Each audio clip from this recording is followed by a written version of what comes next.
నా పేరు మోహన్. మాది దయాలపల్లి గ్రామము. నేను సుమారు ఒక 5 ఏళ్ళ నుంచి కూడా వ్యవసాయము చేస్తున్నాను. కూడా బంతులు సంవత్సరంలో మూడు క్రాప్లు బంతులు అనేది వేసుకుంటున్నాను. గత 3 నెలల నుండి కూడా బంతులకి ఏమాత్రము రేట్లు లేవు. ఇక ఫిబ్రవరి నుండి రేట్లు అనేవి జంప్ అయితే మహాముహూర్తాలు ఉంటాయి, ఇక పండుగలు ఉంటాయి. ఇక పెండ్లి సీజన్ స్టార్ట్ అవుతుంది, ఇక పండుగలు స్టార్ట్ అవుతాయి అనేసి ఒక నమ్మకంతో నేను బంతిపూల సాగు అనేది చేశాను. దాదాపు 1.5 ఎకరా నుండి 2 ఎకరాల వరకు కూడా వ్యవసాయం నేను పంట వేశాను నేను. ఇక ఎకరాకంతా కూడా వచ్చి ₹1,00,000 దాకా ఖర్చు వస్తుంది. మీరు చూసుకున్నట్లయితే ఒక బంతి నారు వచ్చేసి మనకు ₹2 పడుతుంది. మీకు ఎకరాకు వచ్చి 7,000 నార్లు పడతాయి. 14,000 మొత్తం 15,000 ₹30,000 నార్లకే పెట్టాలా. ఇంక మల్చింగ్ పేపర్కి దీనికి దానికి అంతా కూడా లక్షల్లో పెట్టుబడి అవుతుంది. సరే, అంత పంట చేసి తీరా మార్కెట్కి ఎత్తుకు వెళ్ళేసరికి కేజీ ₹1 ₹2 అనే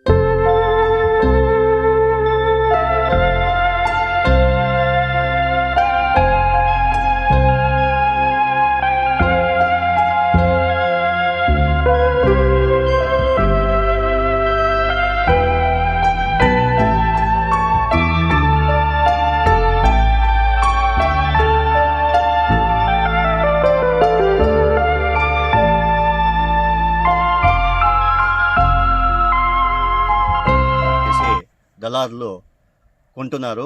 సరే, ఆ పెట్టే కనీసం గిట్టుబాటు ధర ₹20 పలికిన మా పెట్టిండే పెట్టుబడి వచ్చేస్తుంది. అక్కడ వెళ్తే బయట ఇట్లా విజయవాడ హైదరాబాద్ ఏరియాలో అంతా కూడా రేట్లు లేవు, సరుకు ఎక్కువ వస్తుంది, మీరు సరుకు తీసుకువెళ్ళండా, మాకు వద్దు అని దయచేసి ఎత్తుకో వెళ్ళిపోండి అనేసి వాళ్ళే చేతిని ఇంకా 500 ఇచ్చేసి మాకు పూలు వద్దు, ఏమీ వద్దు, మీరే ఎత్తుకోండా అనేసి 1,000-500 చేతికి ఇచ్చి మా పూలు మాకే ఇచ్చేస్తూ ఉన్నారు.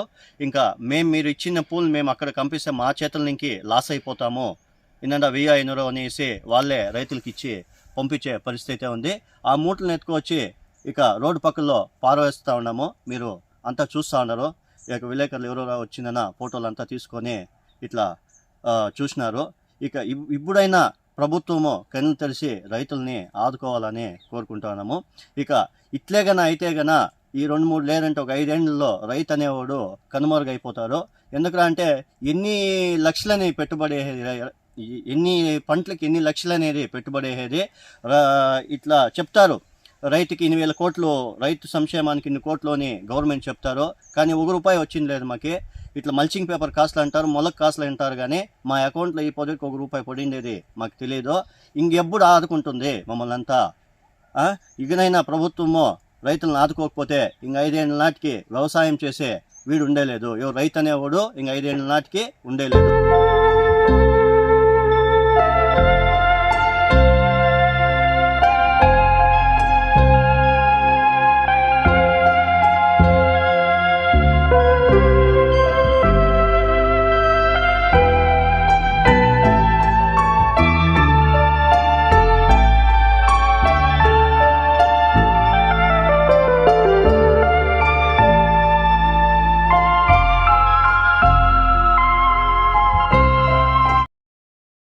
దయచేసి ఇప్పుడైనా ప్రభుత్వం కన్నులు తీసి రైతులను ఆదుకోండా. ఈ సాఫ్ట్వేర్లు ఇంకో డాక్టర్లు వీరులు వచ్చి ఏమన్నా సేద్యం చేస్తారా? సేద్యం చేసాక అయ్యాలి కదా వాళ్ళ నుండి, మేమే కదా.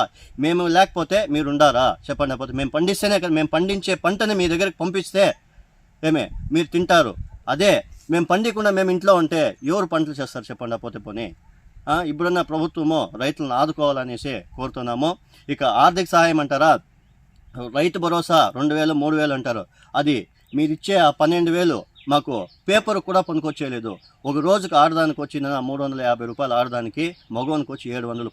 పొద్దున్న 7 గంటలకు వస్తారు, 2 గంటలకు వెళ్ళిపోతారు. ఎంత పని జరుగుతుంది చెప్పండి. పోతే పని రైతు కష్టమో, ఒక ఆఫీసర్ కానీ ఒక రాజకీయ నాయకుడు కానీ వచ్చి పొలంలో పనిచేస్తే వాళ్ళకి తెలుస్తుంది రైతు పడే కష్టం వచ్చేసి ఈడ పనిచేస్తే తెలుస్తుంది రైతు కష్టమో. మీరు రాండా ఒకసారి చేయండా, మీకు తెలుస్తుంది రైతు పడే కష్టం ఎంత అనేసి.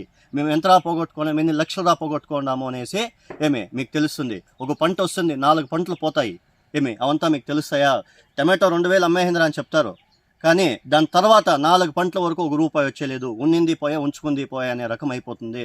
దయచేసి ఇంకన్నా ప్రభుత్వము కనీసం మద్దతు ధర ఈ పంటలకి ఇంత మద్దతు ధర ఫిక్స్ చేసి మీరు గన ఇది చేస్తే రైతు కోలుకోవడానికి అవకాశాలు అయితే ఉంటాయి. లేదు అంటే ప్రతి ఒక్క కుటుంబంలోన ఇక సావులు ఏదైనా పాలడాయిలు ఏమైనా తాగి సావాల్సిందే కానీ వేరే ఆప్షన్ అయితే లేదు. ఇక ఏమన్నా చేద్దామంటే పత్రాలు ఎత్తుకో బ్యాంకుల్లో పెట్టి లోన్లు తెచ్చి ఆ లోన్లు కట్టలేకుండా, వడ్డీలు కట్టలేకుండా ఆత్మహత్య చేసుకోవాలా. దయచేసి రైతుల్ని ఆదుకోండి. ఇట్లా రాజకీయ నాయకులు కానీ ఇట్లా ప్రభుత్వం కానీ రైతులకు సహాయం చేయండి. రైతు ఉంటేనే దేశం ఉంటుంది, అట్లా లేదు అంటే లేదు.